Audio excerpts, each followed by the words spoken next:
Welcome back to the Daddyless Daughters Podcast in partnership with Solace Womens Aid.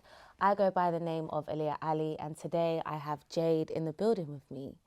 As you guys know, the topic is still dirty water, and us talking about those patterns and cycles that we witnessed in our home lives and kind of how that affected us or impacted us moving forward and building relationships, I guess, and sustaining them. The reason why I brought Jade on today is because I find her story quite unique. I feel like as a daddyless daughter, it's difficult for us to sustain relationships. However, she's been married twice. And I just find that that's quite a unique pathway. I haven't heard many girls go down that route. But also her early life was quite complex as well. So let's start at the beginning. My first question for you today is, at what age did you realise you was a daddyless daughter?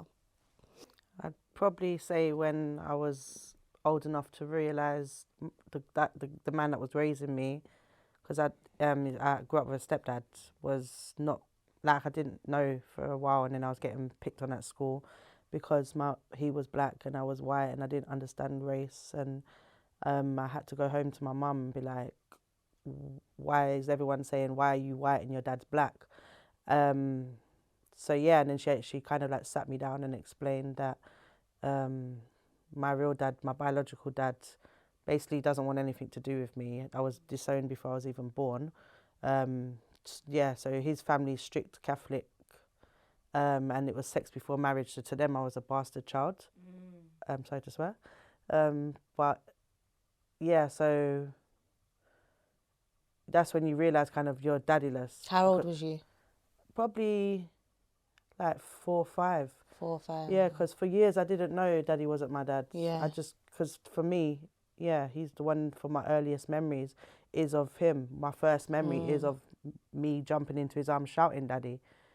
So yeah, it was quite confusing and also conflicting for myself because you start questioning who you are. Of course, especially the fact that you find out that there's a man in another country because he's Irish that you don't know nothing about. You don't know anything about your own roots kind of thing, and you can feel quite lost.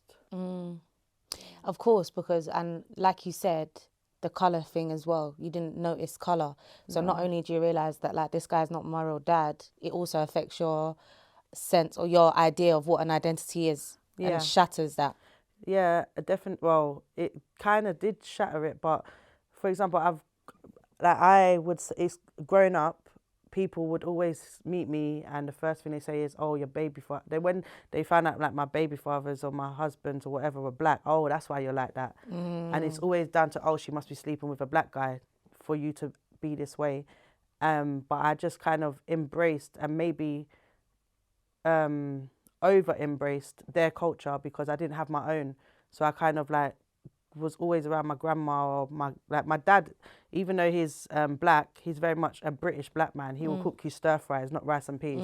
So it was more when I was going to my grandma's house and my granddad's house is when you kind of embrace the culture of like Jamaican culture and food and all of that. And then obviously I had my little sisters that were mixed race, so I was always around them getting their hair done. So I was cane wearing before I was finished like year 7, 8, I was doing my friends' hair for them and stuff, and people would always comment on me and think that you'd get called like a wigger and all of that stuff, and I used to be like, I'm not even trying to be anything other than what I grew up knowing. Yeah, you just born into it. Do you get what I mean? Yeah, so yeah.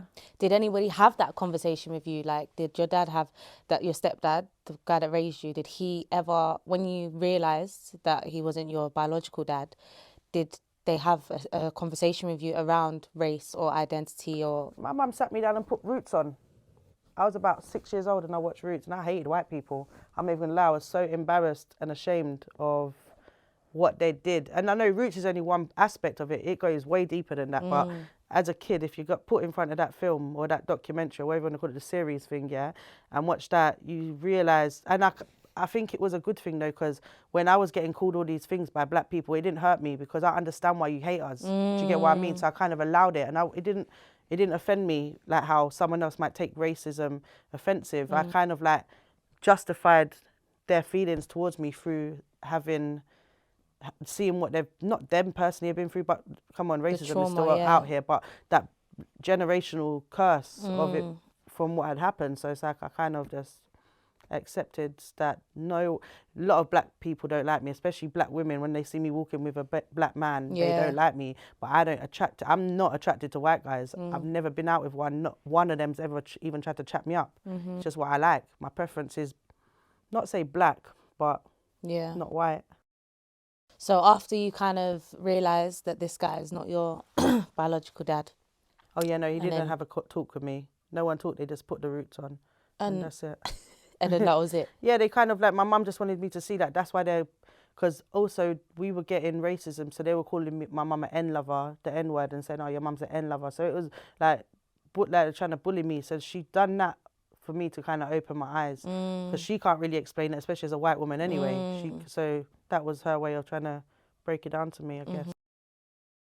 So what happened in your childhood after that then? So if we're still talking about the daddies thing, I then tried to reach out to my real dad. Okay. What age? I think I visited him.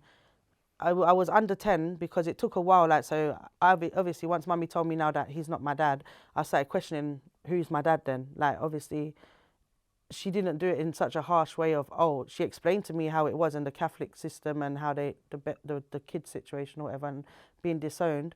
But I was still wanting to know more. So she couldn't answer certain questions. So she tried to get in contact with him. And we started talking on a weekend basis. He'll call me every Sunday at like 3:00. And it was just a pattern. So we started talking. He'd write me letters. I remember my first Valentine's card was from him. Like, he posted a Valentine's card from Ireland. It was weird, but it was nice that I was thinking I was getting to get to know that person. Do you get what I mean? And then I went out there for like 2 weeks. I think I was supposed to go for a week. So my mum flew me out there on my own and I met him over that side. But then we ended up staying, I think, another week. And he had a woman. She was friendly. She seemed cool with me. She all knitted my teddy a cardigan and stuff like that. And like, all of a sudden, when I got back to England, I got 2 more phone calls and that was it. So I think that's kind of probably when I first was affected by it, because I was proper upset. Like, the way I'm talking now, I could never do that until a couple of years ago, because I would just start crying just thinking about it. Because how are you going to allow a child that has no understanding of the world to come into your life and then you just disconnect? So I used to say he better be dead, because... Did you try and reach out to him over and over again? Yeah, I've reached out. I tried to call Jeremy Kyle show. I went to the Salvation Army. That was when I was a bit older. Like, I did try to reach out at the time. I didn't get nothing. And then, so I just kind of suffered in silence for years. And then I started, even like last year, I even Facebook stalked his family. Not stalked, but found them.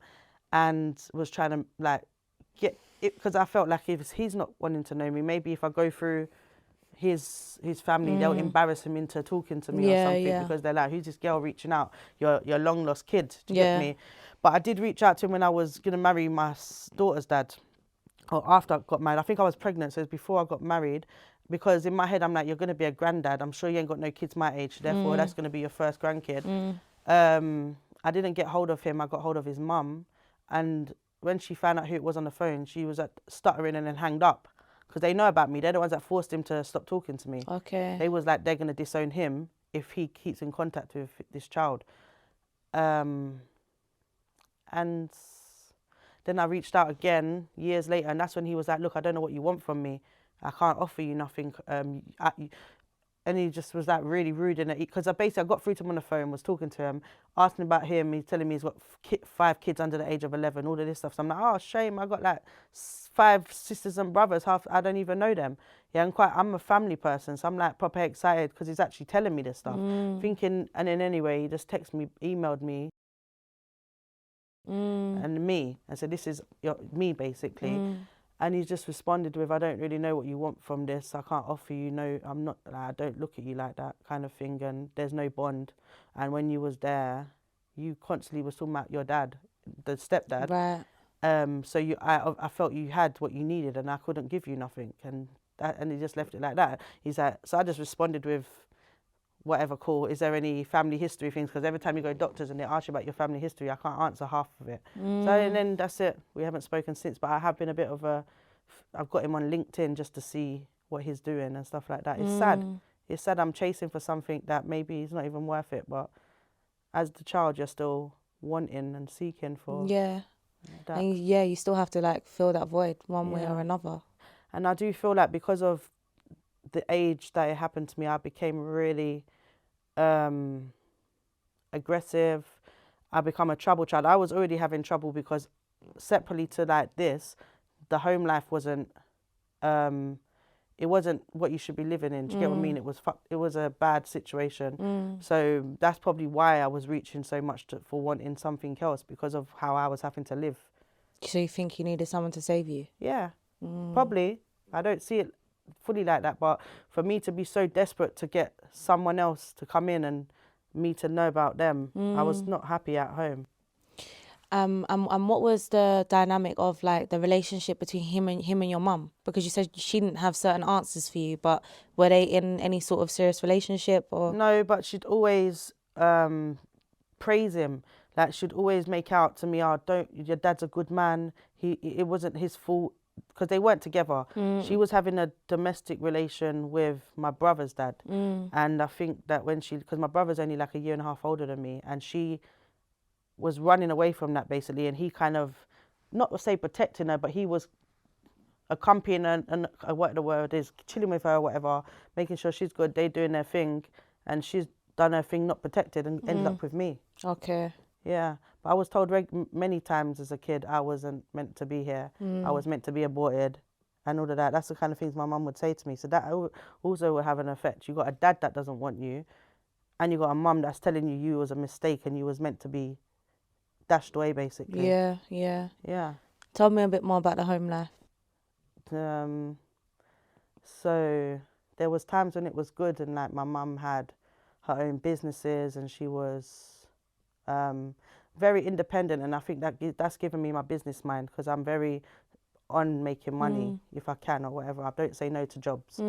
But there was a lot more, it's quite like a lot more grey areas in the house. Like her and my dad was addicted to drugs. They both was smoking heroin, and I don't know how they was taking the crack, but I'm sure they did both, crack and heroin. Like I seen them smoking the heroin. So she kind of went really downfall. So there was a time when we was always going on holidays and she had money, and then there was also a time when there was nothing in the house because she's selling it all in cash converters because she's that high up and she needs more drugs. And she sold her business for £1 to a man that, well, I call it molested me, but he didn't touch me down there, but he stuck his tongue down my throat when I was a kid. And I told my mum, but you're that high off drugs that you sold him your business for £1, and the pound was a joke. You just didn't want it no more. Yeah. Because you're that effed up on your stuff.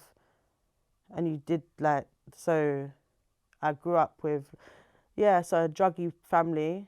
And then also it got to the point where she was selling herself.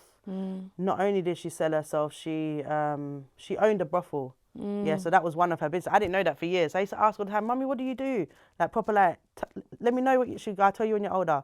And I just remember the day she sat down with me and my brother and was like, yeah, I'm going to tell you what I do. How old was you when she sat you down? I don't know. I was definitely probably under 10. Yeah. I was under 10 because I remember I was still quite immature, like, because she said it to me and I started crying. I kind of understood what she was saying, but it was kind of like hurtful. Why would you do that? Kind of thing. And especially because you're married, you're with my dad, like, it didn't make sense to me. And we grew up in a very not say sexualized house, but my mum didn't hide sex. Yeah. If she's in the room with my dad, get out, Mummy's giving Daddy a cuddle. But we're hearing what's going on. My friends will be in the house and they're hearing what's going on. You lot are just doing it any time of the day recklessly. Yeah. So we kind of knew what sex was enough. So when she said she's doing that was kind of hard to take in. But then after a while, I was like, okay, cool, whatever. But then it got to the point, like, we even went to the brothel once. A couple of times we went there, but it was kind of like on top of some buildings, and there's like 3 levels of the building, and the top one is where the man that rents the place lives. So we'd gone up to the top floor, but we have to walk through the brothel to get to the top floor, yeah? I see the fucking prostitutes smoking crack. see it on their side. Yeah. I see all of that shit, like, because obviously they're doing what they're doing to get through whatever they're gonna do next in the room or whatever. And then I remember the police raided it because there was a camera linked to the police or something for safety. I don't even remember, but they saw kids coming in the house, and because obviously it's a brothel, they've raided it thinking we're being sold. It was mad. It was mad. And then obviously we was up at the top floor, so they just questioning. I was like, are you all right and all of that. And during this time, is she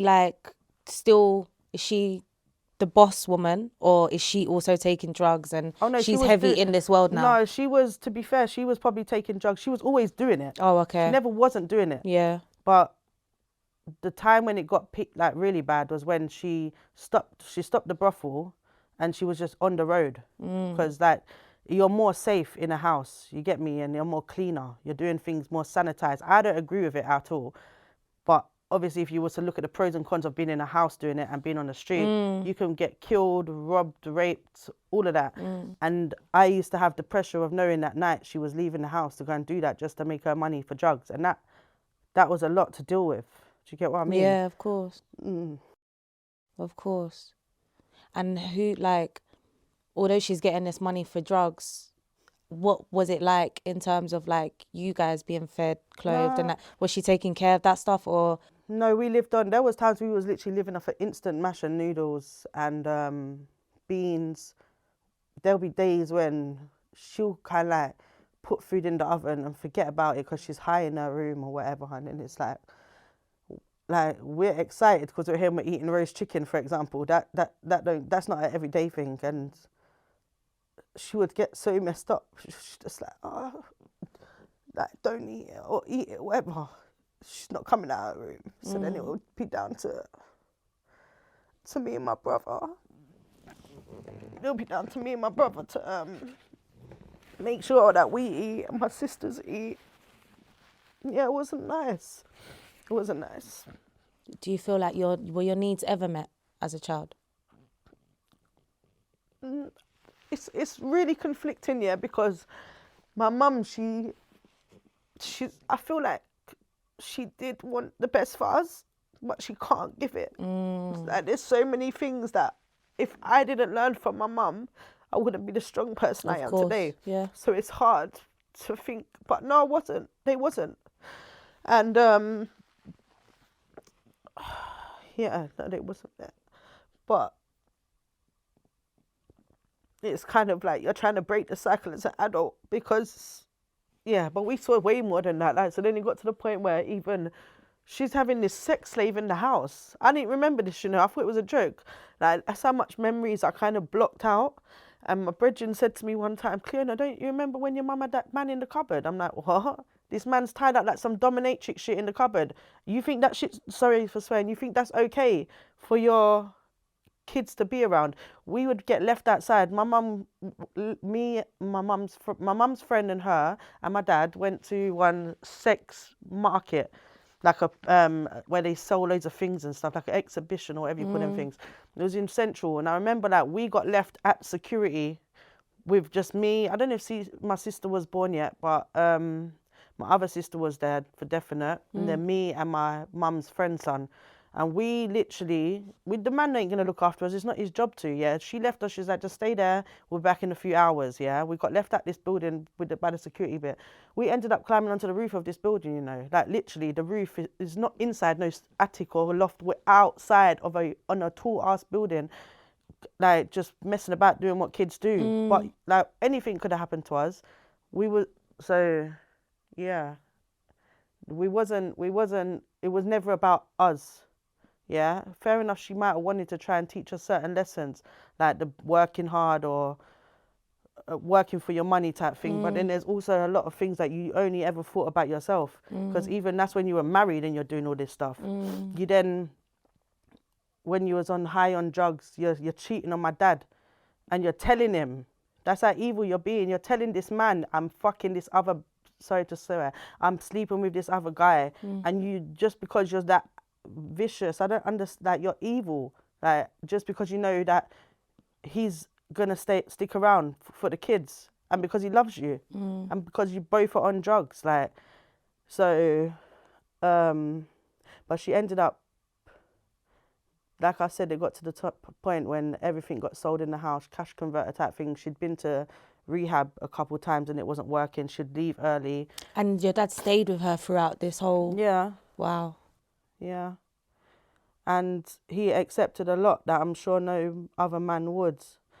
And that's why I feel like I wanted to be in one of them relationships, not where I'm going through this stuff, but where I'm with a man. I don't want Tom, Dick and Harry. I just want to be in a loving, and that's probably why I ended up getting married. Because for my kids, I don't want them to ever feel like, because after this now, so I respected my mum for the relationship side, because I didn't know about this whole cheating thing at first. This isn't straight away. This like throughout the end of their relationship before she went away. So like, she ended up basically getting caught trying to be a mule, yeah, and ended up in jail for 3 years. So that's just before I started my period. So this is still when I'm still young, like not even a proper teenager. So I didn't have my mum through them kind of times either, because she wasn't even here to be there. Yeah. But she ended up off the drugs, thankfully, and she does believe that that prison saved her from where she could have ended up, because the fact that she smoked off so much money, yeah, she had so much in our house. You'd come in our little flat and then you've got marble floors and jacuzzi bath, and the kitchen is kitted out. Everything looked good in the house, and for you to smoke that all away. She used to have so much money in all her pockets. I was stealing, and no one knew, because you go in one pocket, there's a wad there. Go in the next one, wads. Go in her bag, there's more money.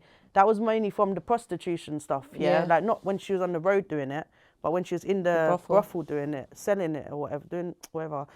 But and for you to smoke everything, that was like rock bottom for her. That's why I think she done what she did and she got caught. But also, even for her to become who she was, like her life must have also been hard. Yeah. Her early years, she must have been severely abused herself. I think she was mentally abused a lot. I don't know. I know her mum used to beat her. My grandma used to beat her. But I think, my grandma didn't like girls. So she was already put, and she was the oldest out of her siblings. So she was kind of having to protect them. I know someone tried to rape her when she was a kid. And I know she's been through things as well. But then also she suffers with bipolar. So she weren't even aware through all of this that she even had that. Wow. She got diagnosed in prison. Wow. Yeah. So she was probably doing her up and downs, manic and all of that, and lows without even knowing that it was linked to a mental health. Because years ago, they didn't really talk about mental health like how they do now. Yeah. And then obviously, she's gone away. So when she's gone away, that's when the relationship with my dad ended.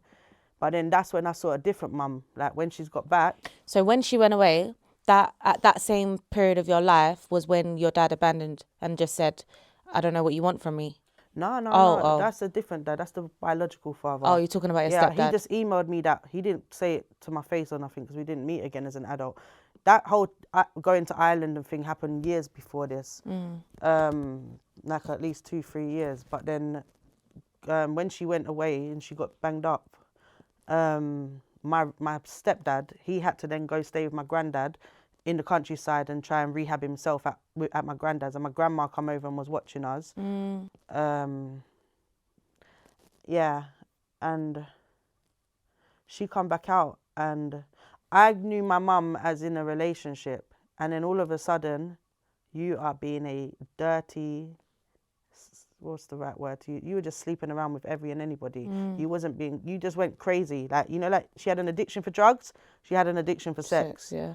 And all of a sudden, I'm embarrassed that this woman is my mum. Because from growing up with you in a relationship, I know you was doing your thing to make money, but you're actually just going out here now and dashing out your tun-tun for everybody, basically. And it was confusing. You're going online. To this day, I don't do online dating. I'm scared of meeting people. I don't know what might happen. They could be crazy, yeah? You back in the day, I don't know what app she was using or what internet she was using, but she was on there. She wasn't watching her kids. She'd come out and, cool, you're not taking drugs no more. Yeah, you're going to uni. Yeah, you're trying to do your thing, but you're still worrying about yourself and you're getting your fix. Yeah. Do you get what I mean? Of something. I just want to pause on her for a second, because I feel like your first representation of what does it mean to be a woman. How did all of this affect you and how you felt about yourself? Well, I don't personally love myself. I know that. I struggle. I personally suffer from mental health issues like depression really bad and anxiety, but I also have very low self-esteem. Did that start from back then? Yeah, Like you started having those feelings?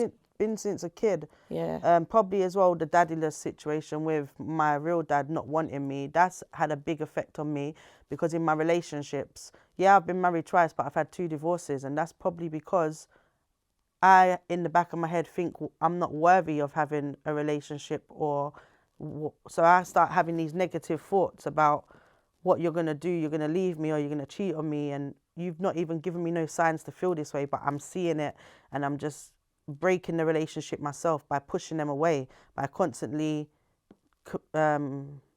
accusing them, or even if I've not said it out loud, I've got this thought in my head, so I'm taking it out on the boy, the man, and I'm arguing with them, and they're baffled, like, where's this energy come from? But they don't realize I'm suffering in my head with all of these thoughts that you're going to do all these things in the relationship. So and not only that is like, do you even know what you need to feel safe in a relationship? Because if you've never had that and your needs have never been met, how do you identify what you need? I don't know. Even down to the guys you choose. Like, I don't think I've made the best choices. I know that because I'm not saying every man is perfect, every woman is perfect, but I feel if I took my time or not jumped, because I jump in something 100, I give you my all, and then I end up being used or taken a pee out of, or whatever it be, regardless if it was the marriage or a boy or some C and whatever, because I always give too much because I'm craving some attention from a man. It's deep, like you're only doing it because you want to feel probably what you're missed from a child, wanted and all of that. Yeah. You get me? But then when it actually is given to you, you can't manage it. Sometimes you're like, it's too good to be true. Yeah. Or if they're too full on, it puts me off because I don't know how to deal with that. I don't like compliments, don't like all that huggy. The thing is, sometimes I can manage it, but sometimes it feels like I'm claustrophobic and I'm being smothered, and I don't like the feeling. Was you ever sexually abused? Yeah. Obviously, that thing when I'm talking about the taekwondo teacher getting the business or whatever, that was just him sticking his tongue down my throat and kissing me. Yeah. But I was like 5 or something. I don't remember how old I was. But then also, when I was older, I remember there was a time, I was probably about 13. I don't remember the age for sure, but I wasn't that old. I was smoking weed already. And I remember I was bunning weed and I was at my auntie's house and I was supposed to have a sleepover with my cousin. And I fell asleep in the front room. And there was a man there that was their friend. And he was a bigger man to all of us, or whatever. It's an adult, I'm a kid. And I woke up with his hands in my pants, like he's touching me, yeah? And at first I remember like thinking this is a dream, I'm confused as hell. And I'm like, you know that you're in and out of sleep? And I'm like, no, someone's touching me, like. And I remember freaking out, jumping up and screaming like, get off of me. And I ran up to my auntie and them. And yeah, so he was literally coming up the stairs, and my auntie my cousin. I ran because my cousin's room was the first one. I'm like telling her what has happened. Yeah, I'm like, this man's trying to trouble me, like rare. So then she had to shout her mum, and then my auntie got him out the house basically. Yeah, but that was a house full of girls and women. There wasn't no man there to protect us anyway. Yeah. So if God knows if he wanted to flip out and do some craziness, we don't know what could happen. So that was that anyway. That's when my mum was away. My mum wasn't even in. She was banged up or whatever. And then I didn't tell my dad straight away, but then I ended up telling him because I didn't want this man to get away with it.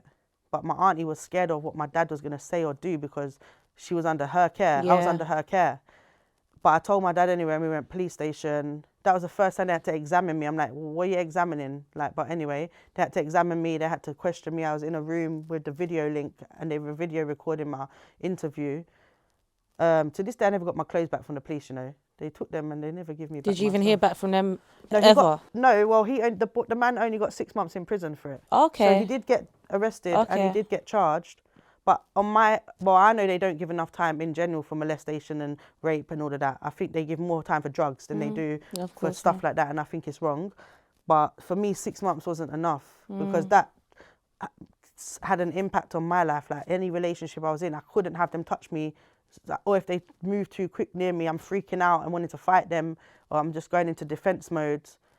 And then also the only other time that something like that happened, it wasn't the only time. I've had a lot of times when I've been around people I know and their dads are moving funny or rubbing on my leg, so it happens. That to me though is not molestation or sexual abuse because you didn't actually physically do much, but it's dodgy as hell, and that's why I don't let my kid out my house or go around people's houses and just sleep anywhere, because I don't trust no man. Because and it wasn't one walk of life. This is multicultural. Of course. People troubling me. It wasn't one set of people. And then I remember my sister's friend, my friend's brother, I remember he was trying to do it like it was funny. This is when I ain't even got breasts, like little peanuts. And then he's like grabbing me up and squeezing them like, oh, you think you're a big girl now? You were trying to get off on that. Let's keep it real. But he was real big. He wasn't no little person. He was massive and tall. And I'm skinny when I was a kid. And you're finding that you're making it like it's a joke. Get off of me. And I'm screaming, get off of me. And you're squeezing from the back and grabbing my chest, blood. I didn't even have breasts, so that what's there is hurting to even touch, And I'm like, what the hell? And then I told my friend, I said, your brother just was doing it. She's like, no, he wouldn't. So like every time I told someone, even down when I told my mum about that, the man putting his tongue down my throat, she didn't believe me. That's hurtful, blood. Of course. If you're telling the own people that you love that they don't believe something. And the last thing, I didn't even tell no one about this for years, and I was talking to a counsellor a few years back, a therapist, but there was one guy that I slept with that she classifies it as rape because I didn't consent, but I didn't say no. I just lied there scared, and I allowed him to do what he was doing. And we didn't meet up for the purpose of sex. We didn't even have this conversation like flirtatious or nothing. And I think I was about 14. Wow. And obviously I know now because she's made me aware that that wasn't consensual. Like it wasn't, that's wrong and he should get into trouble for that. But I don't know who this person is. I don't know them well enough. I was there to pick up weed. That's how peak it is. That's why I'm like, it's scary as hell. I know my friend knows the person. I hated my friend for years. Like, why did you even call off on my phone? If you never called off my phone, you wouldn't have had my contact number. You wouldn't have said, come for weed. Or come, I got this weed or whatever. Do you get me? This would have been avoided. But it happened. And that's why I'm so scared for my kid, because of the things that happen. It's like everywhere you turn, there's predators. In the house, in the block, in your community, at taekwondo. Like, this is someone that works with kids. And you know, there was a pedo in my block. Because I was smoking from young. I can't afford it. There was a man that used to give me money. I actually approached this man because he was a mechanic. I approached him and said, can I come do some work? Can you show me the ropes? And I'll work and help you and you give me some money. I was trying to do it legitly. Do you get what I mean? This man started going, no, don't worry. Give me a couple of cigarettes and give me some money. And to the point where he was giving me £20. And how old was you? Like 14. Yeah. Giving me £20. And that every day I'm getting a fresh 20 box of cigarettes and £20 or £10. Only because he wanted to stick it in the side of my trousers. That was him getting off on, you can't see my tuntum, you can't see nothing. Technically, all you're doing is stuffing it on the side of my trouser waist, But that's a big, grown, old, dirty man that a little girl's come to you and said she wants to try and make some money. So I've come with actual requests to help you with the cars. And that's how you end up drawing me in and doing that. So which other kids was you doing that to? And this is what happens though. It's always us kids that are from broken homes that don't have that. Our basic needs are not met. Do you get what I'm saying? We're the not food, even being watched. The clothes, we're not being watched. So from when our basic needs are not even met, these predators can come and they start grooming the situation and manipulating and filling those basic needs. Just food or clothes or quick £20 here or there. And then before you know it, you feel like you owe a man something and he's pushing himself on you. And then you end up blaming yourself for the rest of your life. Luckily, that didn't happen, which I'm grateful for, But I think that's why he stopped giving me money, because he got to a stage I'm like, no, you're not putting it on my side. Because I knew it was wrong. But technically, it's a quick money and I'm a 14-year-old weedhead, But then it got to a stage where I couldn't keep degrading myself. I hated my mum for what she was doing. And even though I'm not technically selling my fanny, I'm selling myself. You're getting off on what you're doing. And it didn't feel good anymore. So I stopped doing it. And then obviously the money stopped. But then I know I started seeing a crackhead that lived upstairs from us, yeah, always going in his house. I'm laughing. I'm like, yeah, she's giving it away because I'm not going to give out nothing. Yeah, but she's obviously doing what you needed because you weren't getting it from me. So all the time she would bang down his door, boom, boom, boom, like she's trying to get in the house. And then he's avoiding her more time, probably running out of money. I don't know. Yeah. But yeah, it's not even a joke. Let's talk about the resentment, the anger and the rage that comes with all of that. I still suffer from very bad anger. Like, I think as well, because it's not just one thing, it's very difficult when I've gone to like counselling or something called CBT and trying to work on my thought process to stop the anger. It's difficult. I'm going from 0 to 100 like that. You say the wrong thing to me on the road and I want to fight. I'm driving my car and the road rage is not normal. Like, I don't drive angrily or fast and all that crazy stuff. But if you do something next to my car or you drive dumb next to me, I start swearing, I'm cussing. My kid's now getting anxiety because of it. He's telling me his belly's hurting. And I'm having to be aware, like, so you said, Mummy, you can't shout at people anymore. Stop saying these things to people. So I'm having to try and remember that, not for the sake of me, but for him. My daughter now, she's kind of used to it, but she doesn't like it. Obviously, I shout. When my kids ain't listening to me, the first thing I know to do is flip, swear and shout. So it's affecting my kids because of that. The resentment side of things, I feel like that's part of hating myself. I resent like me being here sometimes. I'm like, why am I here? Why just to have all of this effort go on throughout my whole life? Like, it's not been fulfilling. Like, my life is not what I would set out for any child to want to go through. And I also resent my mum a lot. I hate that woman sometimes. As much as I love her because she's my mum and I feel she's taught me a lot, I hate that lady for allowing all the things that happen to any of us. Do you get me? Or not even knowing. And sometimes when you want to explain it to them, instead of just them listening, they want to start bringing excuses and justifications. I don't need to hear that. You just need to take your acknowledgement of what you've done and hold it, own it. Yeah, you ain't perfect, I'm not perfect. But just own it and know that you've effed up your kids, innit? So when we're vexed at you, we're not trying to throw blame and judgment, but you just need to take it because it's you that's caused this on us, regardless of what your brain was doing or how it was, like, mentally. Yeah. Yeah, but the anger, I was a lot more angry growing up. I started fighting. So after that whole thing with my dad disappearing, I started fighting a lot in school. I'm beating up boys 2 years above me in my brother's class. Like, you say the wrong thing, and then I started becoming a bully. The thing I always said I would never do, is be a bully. And then without knowing, I'm picking on people because it's making me feel better. Like, there was a boy in secondary school. I had to reach out to him years later, because I would be 2 class chairs behind. I'm putting up my hand to say miss. And this boy's jumping. Like, he's that scared that I'm going to hurt him because anytime he said the wrong thing to me, and there was a girl and a boy, every year they're getting beat up at least once by me. And I just used to, but they was jarring. The girl, even to this day, she was a jar. I'm not going to act like she wasn't, but she didn't deserve getting punched up or beaten up. Do you get me? Just because I'm going through something at home, I'm bringing it to school. Where does violence come into it though? Like, where was your first representation of violence? Was it, because it's not like there was domestic violence in your household. No, but we got beats. Like, it's weird, because my mum actually wouldn't let my dad put his hands on us, any of her kids. She said she don't want no child or person fearing no man, but she would beat us, And I got probably the most. One of my sisters would get a lot of beatings as well, but I was ADHD as a kid. I was very hyperactive, so I was classified naughty. I nearly set the house on fire. I robbed all that money. I was like, but technically all the things we were going through is a cause for concern of the kid. Like, you're troubled children. So we're just, anyway. So I was really naughty, and my mum would come in the middle of the night after she's working at the brothel or wherever she's doing and beat me. When I say beat me, she's finding the first thing and she'll tell you, wait till I get home. And that's not no joke. That wasn't a threat. That was your ass knowing you better not sleep tonight because your mum will wake you and beat you. She'll wake you out your sleep beating you. I think I only had like 4 proper beatings that bad. She'd hit me all the time. Slap, slipper, whatever. But there was like, I remember because I was still in primary school. You know when you go primary and you're wearing just knickers and vests for PE? That's how young I was. And all of my legs were bruised green and blue and brown. I'm like, Mummy, how am I supposed to go to school and I've got PE today? She's like, yeah, you go to school and you tell them why I fucking did it. Like she did. So because of the way she acts, like she don't care what happens. I don't want to go to care.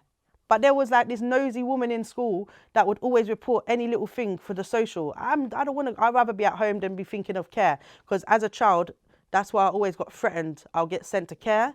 I would get sent to my grandma's in the country, or I would get sent to boarding school. Always you'd make out you're going to throw me one of these places. So for me, they were like scary places to be, or just somewhere I don't want to be. Yeah. So when she's done that, I remember like, so anyway, after she's done it now, she's tried to write this long ass letter to me, apologising. And in my head, I'm like, you're an idiot, you've already done it. But yeah, I probably got the worst beats, and one of my other sisters. My brother, he would cry just getting cussed. So she would allow him. Like, I didn't cry, I'm looking at you right in your face like, yeah, I did it. And because of that, it used to get her more mad, because you could beat me and I would not cry. I'm looking in your face. You can beat me all you want. I'm not going to let you see that. But then that's a lot, so I hated her. Anyway, yeah, so that's where my first thingy of violence. There wasn't domestic violence. No, but there was. That is still domestic violence in the yeah. household, but obviously just not between romantic partners, but it's in a family dynamic. Yeah. And it's just hard for me to hear and listen to, because it's almost like you're to blame. Like, if you don't act right, it's all on you guys as the children, when nobody's not We've not been shown no better. Nobody's And to be honest, like, we had a discussion the other day and we said, you know, like, really and truly, coming from where we come from, as long as we don't end up going down the roads that our mums and our dads did, we're already doing better. We already broke the cycle. Yeah. Do you get what I'm saying? And it's funny because I'm trying hard not to do the same thing, but by avoiding so much to be like that person, you don't realise you're making your own mistakes. Yeah. Technically, there's no parenting don't come with a handbook. Yeah, there is handbooks, but they ain't telling you real life parenting. So you kind of have to acknowledge where you're going wrong or whatever. Unfortunately, like I said, no one is perfect. You're going to make mistakes, and I just got to own up to them and talk to my kids. As long as I tell my kids everything, not everything like that, I don't want them to know too much, but be honest with them. Then they can kind of say, you know what, they can take that into their own way of thinking, like their own view. But at least they know the full story type thing of how I'm feeling or what I'm going through. Yeah. Especially like talking to guys. I don't really talk to a lot of guys, but the guy that I was talking to recently, my daughter knew when I was talking to them. She knew when I had enough. Yeah. She don't like him, and then I'll be like, oh, just try to stay out of it because it's a big people thing. Big people are complicated. Yeah. Love is complicated. You're never gonna, and plus, I get that she don't like him. She ain't gonna like no one I talk to. Yeah. Just like I'm not gonna like no man or woman that comes into my kids' lives. Yeah. It's part of the person you love. You're always gonna want better for them, and I've got to respect that for the kids, but then also try and talk to them and reason with them and make them see like, yeah, it's not as easy as, of course, just black and white. What other cycles do you see, or patterns do you think that you either have passed down in terms of like the self-esteem, the identity, you know, all of that, or what cycles do you feel like you've already broken? I feel like the things I'll say that I still do that my mum does is definitely the anger and the cussing. I don't hit my kids like that. I don't do all of that stuff. I have done before. Went to social services about it, sorted it out. They realised that I just don't know no better because that's what we got taught. But I didn't ever do to my child what my mum did to me. But I did used to slap her. And I try so hard now not to do it. I will be picturing doing some stuff to this little girl when she's running up her mouth to me. And I've got to kind of just bite my tongue and it's not worth it. I literally don't want to turn into my mum and have the same relationship with my mum. Like, for example, so the thing that I have broken, I feel, to an extent, me and my daughter do clash. But I left home at 16. All of us left home. Since we could leave home, we've gone. Yeah? I've already told her I don't want that. So I'm trying to make her see how hard it was for me as a young... I got pregnant at 18. I was married by 18. Yeah? And yeah, I had a man for a hot minute. But it's still a struggle, leaving home at 16. you never got no money. You can't save no money because you're literally you're making ends meet. Yeah. You're working just to pay bills. Yeah. Stay in your yard. Stay with me. Yeah, I promise I'm not gonna tax you your pay. You know, I want you to put your money down. So when you get to a certain age, you got your car. I've already told her I'm buying her lessons. I didn't have none of that. My mum used to let her man drive her car, but would never let her kids touch it. But they didn't have a license. But the way you treated your man was always more than us. Yeah, my kids come first. That's definitely something that I've tried to do and break that difference between how we got treated. Yeah, do you get what I mean? So I'm telling her, stay home, save, get a deposit for a house. Don't be living in no council flat like me. Yeah, I haven't had a chance to save. I'm only starting to save at 33. Like, I was in arrears and debts, and she's seen me struggle. Yeah, I don't want her to go through none of what I've been through.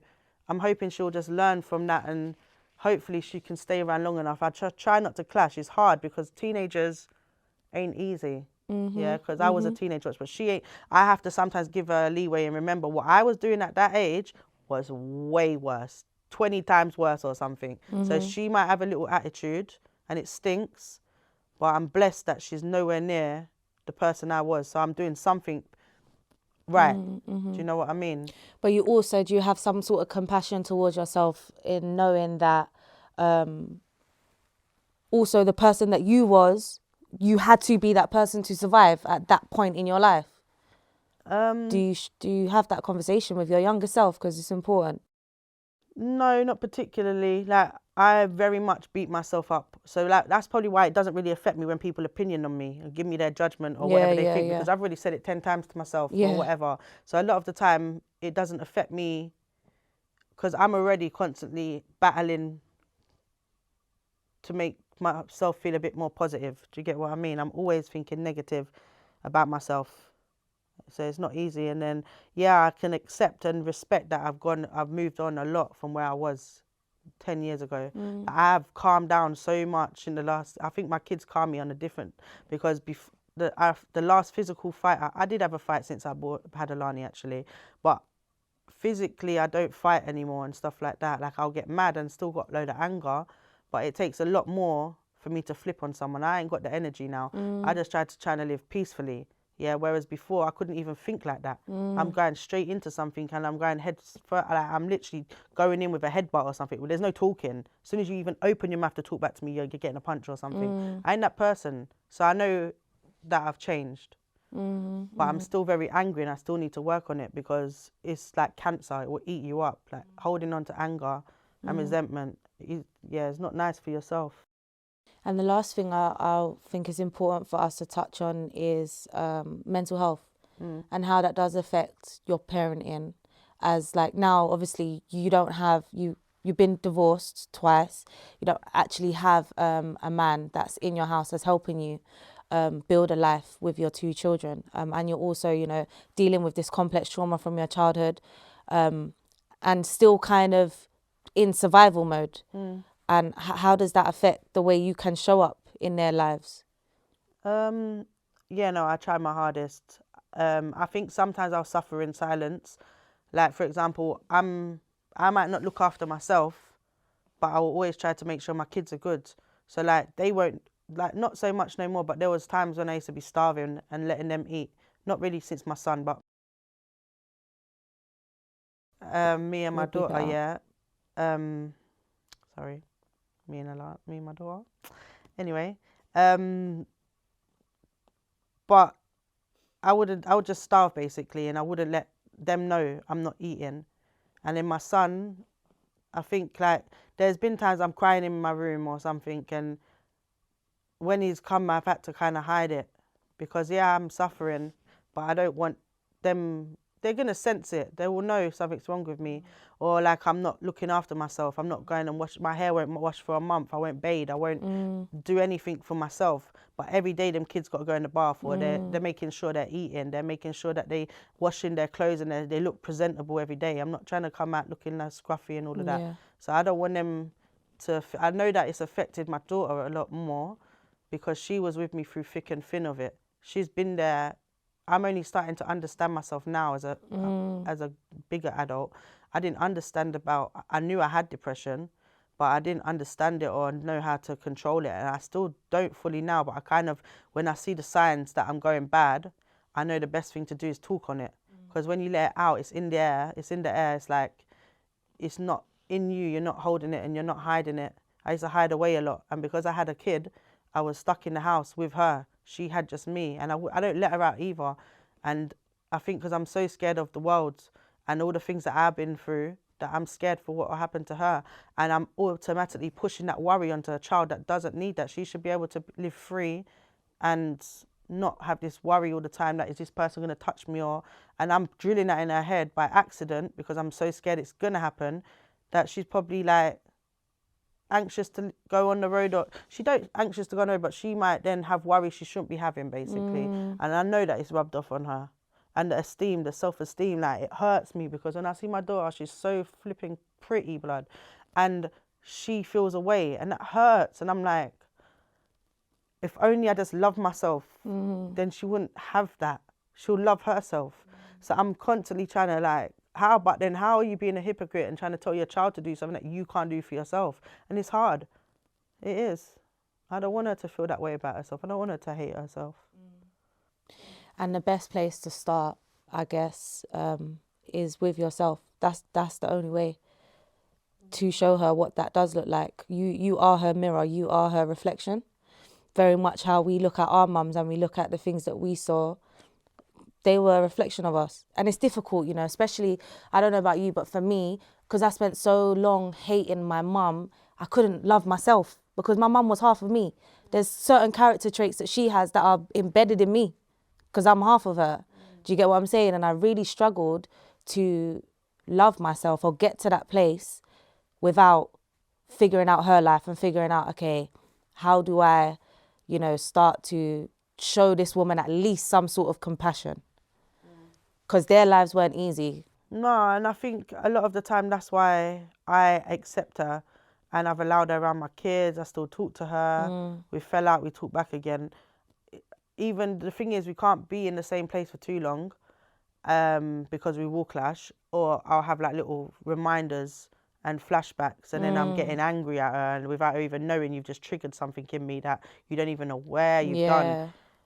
But then I also take into consideration everything she's been through and her mental health, and try to have an understanding of it and say, you know what, I'm just gonna allow this lady sometimes, accept that you can't change the past, innit? You're a better woman now than you was 20 years ago, 30 years ago. You're not the same person. No, she's not. So that I have to give her props for. Yeah, she's still gonna have her mental health, but she's changed. She's turned her life completely around. 360. Like, it's nowhere near the same person. And it's important that we mention that as well. She actually has a very inspiring life. Like, you meet, you wouldn't even think this is the same person I'm talking about. Yeah, like, she's done well, and that as well I look up to and respect. She could have just carried on doing what she was doing. She didn't. Yeah. So yeah. I appreciate you for coming on today and just having this conversation with me. As always, you know, I'm here with you on this journey, man. Yeah. The show must go on. It's going to take a while, but I'm on it. I'm trying. Good. I appreciate you. And that's it for today, guys.